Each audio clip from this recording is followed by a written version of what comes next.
Hello dear students.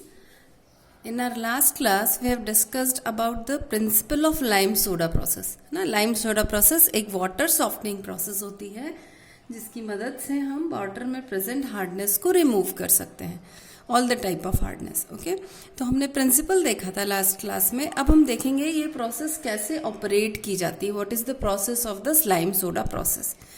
We have two types of lime soda process. एक होती है cold lime soda process and another one is hot lime soda process. Okay, नाम से ही समझ में आ रहा है कोल्ड लाइम सोडा प्रोसेस जो है वो रूम टेम्परेचर पे कैरी आउट की जाती है और हॉट लाइम सोडा प्रोसेस जो होती है वो एलिवेटेड या हाई टेम्परेचर्स पे कैरी आउट की जाती है ना. प्रिंसिपल आपको याद ही होगा कि लाइम सोडा प्रोसेस में हम वाटर जिसे सॉफ्ट करना होता है उसमें कैलकुलेटेड अमाउंट डालते हैं लाइम और सोडा का. ठीक है, लाइम और सोडा वाटर में प्रेजेंट जो डिजोल्व्ड सॉल्ट्स हैं जिनकी वजह से वाटर में हार्डनेस हो रही है, उन डिजोल्व्ड सॉल्ट्स को लाइम रिएक्ट करके और सोडा उनसे रिएक्ट करके उनको प्रेसिपिटेट के फॉर्म में चेंज कर देता है और ये प्रेसिपिटेट्स जो हैं वो सेटल डाउन हो जाते हैं, है ना. उन प्रेसिपिटेट्स को फिर फिल्टर कर दिया जाता है और हमें सॉफ्ट एंड वाटर मिल जाता है. ठीक, तो हमने ये प्रिंसिपल देखा था, हमने रिएक्शंस भी देखी थी हमारी लास्ट क्लास में. अब हम देखते हैं ये हॉट और कोल्ड लाइम सोडा प्रोसेस कैसे कैरी आउट की जाती है. ये जो डायग्राम है आपके सामने ये continuous cold lime soda softener का डायग्राम है ना. हम पहले कोल्ड लाइम सोडा प्रोसेस देख लेते हैं. इसमें ये पूरा एक रिएक्शन टैंक है जिसमें रिएक्शन हो रही है. यहाँ पर रॉ वाटर इनलेट है जिससे कि हम रॉ वाटर डालेंगे जिसे हमें सॉफ्ट करना है. यहाँ से केमिकल्स डाले जाते हैं. केमिकल्स में क्या होगा, लाइम डालेंगे, हम सोडा डालेंगे और साथ में कोगुलेंट्स डालेंगे. कोगुलेंट्स भी हमने लास्ट क्लास में डिस्कस किया था क्योंकि जो प्रेसिपिटेट्स होते हैं वो बहुत फाइन होते हैं, इजीली सेटल डाउन नहीं होते, तो उन्हें हैवी करने के लिए, उनको कोर्स प्रेसिपिटेट्स में चेंज करने के लिए हम कोगुलेंट्स जैसे NaAlO2 या एलम या Al2SO4 होल थ्राइस इनका यूज करते हैं. ठीक है, तो कोगुलेंट्स ऐड करते हैं हम. तो यहाँ से आपके केमिकल्स ऐड हुए, यहाँ से रॉ वाटर डाला हमने. ठीक है, ये स्टिरर है, मोटर से अटैच्ड है जिससे कंटिन्यूअसली जो वाटर है और केमिकल्स हैं उनकी प्रॉपर कंटिन्यूअसली स्टिरिंग होती है जिससे कि आपस में जो केमिकल्स हैं और वाटर अच्छे से रिएक्ट हो जाएं और प्रेसिपिटेट्स जल्दी से फॉर्म हो जाएं. ठीक है, तो प्रेसिपिटेट्स जो बनते हैं वो ये नीचे सेटल डाउन हो जाते हैं. यहाँ सेडिमेंटेड स्लज हमने लिखा हुआ है और जो वाटर, सॉफ्ट वाटर हमें मिलता है वो यहाँ से राइज होकर वुड फाइबर फिल्टर लगा हुआ है, उससे फिल्टर होकर ये यहाँ से हमको बाहर फिल्टर्ड वाटर मिल जाता है, that is soft water. Okay, तो इस तरह से हमको कोल्ड लाइम सोडा प्रोसेस करनी होती है.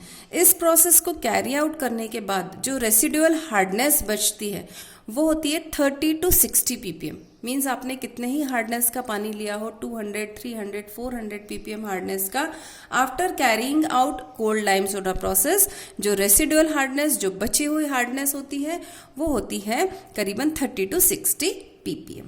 तो ये तो था continuous cold lime soda softener. अब हम देखते हैं continuous hot lime soda softener.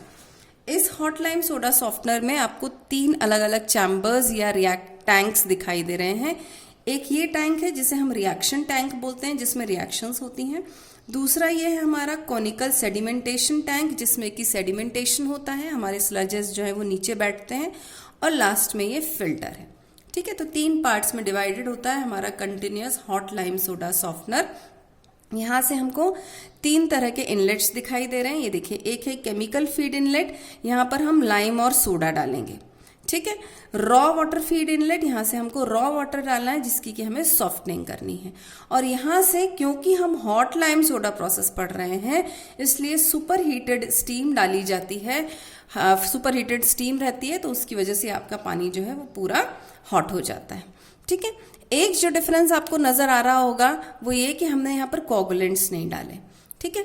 तो हॉट लाइम सोडा प्रोसेस में कोगुलेंट्स की ज़रूरत नहीं होती है, क्योंकि ये ऐसे ही फास्ट रिएक्शन होती है, और फास्ट रिएक्शन होती है क्योंकि हीट हॉट वाटर के प्रेजेंस में हो रही है, तो रिएक्शन अपने आप फास्ट होती है, रिएक्शन की रेट इतने ज़्यादा होती है, इसलिए प्रेसिपिटेट्स जो हैं वो भी बहुत ज़्यादा अमाउंट में बनते हैं, तो वो अपने आप ही हैवी होकर नीचे सेटल डाउन हो जाते हैं, इसलिए हमें यहाँ पे कोगुलेंट्स की ज़रूरत नहीं होती है। ठीक है।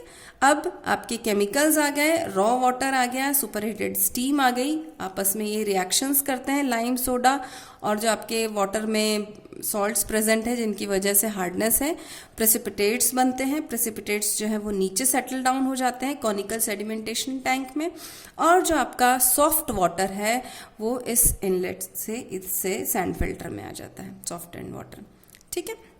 सैंड फिल्टर में फाइन सैंड, कोर्स सैंड और ग्रेवल की लेयर्स लगी हैं, जिससे कि आपका सॉफ्ट एंड वाटर फिल्टर होता है। सपोज उसके साथ यदि कोई स्लज या प्रेसिपिटेट्स आ जाते हैं तो वो भी फिल्टर डाउन हो जाते हैं, और फिर यहाँ से हमको फिल्टर्ड सॉफ्ट एंड वाटर मिल जाता है। तो इस तरह से हॉट लाइम सोडा प्रोसेस की जाती है, और हॉट लाइम सोडा प्रोसेस के बाद हमको जो सॉफ्ट एंड वाटर मिलता है उसमें रेसिडुअल हार्डनेस होती है 15 to 30 ppm, means cold lime soda process के कंपैरिजन में काफ़ी कम होती है। इसलिए हम हॉट लाइम सोडा प्रोसेस को ज़्यादा अच्छा प्रोसेस मानते हैं, ज़्यादा एफिशिएंट प्रोसेस मानते हैं as compare to cold lime soda process. कुछ हम डिफरेंसेस देख लेते हैं हॉट लाइम और कोल्ड लाइम सोडा प्रोसेस के बीच में। ये देखिए, ये डिफरेंसेस हैं cold lime soda process and hot lime soda process. जैसे हमने देखा, कोल्ड लाइम सोडा प्रोसेस जो है वो रूम टेम्परेचर पर कैरी आउट की जाती है 25 से 30 डिग्री सेंटीग्रेड पर। इसी तरह से हॉट लाइम सोडा प्रोसेस जो है वो एलिवेटेड या हाई टेम्परेचर पे सुपर हीटेड स्टीम डाली जाती है, means near about 94 to 100 degree centigrade पर कैरी आउट होती है। Cold lime soda process slow process होती है, जबकि हॉट लाइम सोडा प्रोसेस एक रैपिड प्रोसेस होती है। हमने देखा कोल्ड लाइम सोडा प्रोसेस में कोगुलेंट्स का यूज बहुत ज़रूरी होता है, जबकि हॉट लाइम सोडा प्रोसेस में कोगुलेंट्स की ज़रूरत नहीं पड़ती। इसके बाद हमने रेसिडुअल हार्डनेस देखी। कोल्ड लाइम सोडा प्रोसेस में 30 to 60 ppm hardness residual hardness के फॉर्म में बचती है, जबकि हॉट लाइम सोडा प्रोसेस में रेसिडुअल हार्डनेस होती है 15 to 30 ppm। इसलिए हम कह सकते हैं कि कोल्ड लाइम सोडा प्रोसेस की सॉफ्टनिंग कैपेसिटी लो होती है, जबकि हॉट लाइम सोडा प्रोसेस की सॉफ्टनिंग कैपेसिटी हाई होती है। एक चीज और कि आपको पता है पानी में डिजॉल्व गैसेस प्रेजेंट होती हैं। इन डिजॉल्व गैसेस जैसे कार्बन डाइऑक्साइड है, ऑक्सीजन है, इनकी वजह से लेटर ऑन बॉयलर्स में कोरोजन प्रॉब्लम होती है। ठीक है। तो जब हम hot lime soda process carry out करते हैं तो हीट की वजह से गैसेस जो है वो एस्केप आउट हो जाती हैं काफ़ी अमाउंट में, तो डिजॉल्व गैसेस रिमूव हो जाती हैं हॉट लाइम सोडा प्रोसेस में। ये बहुत अच्छी बात है, जबकि कोल्ड लाइम सोडा प्रोसेस में ऐसा नहीं होता।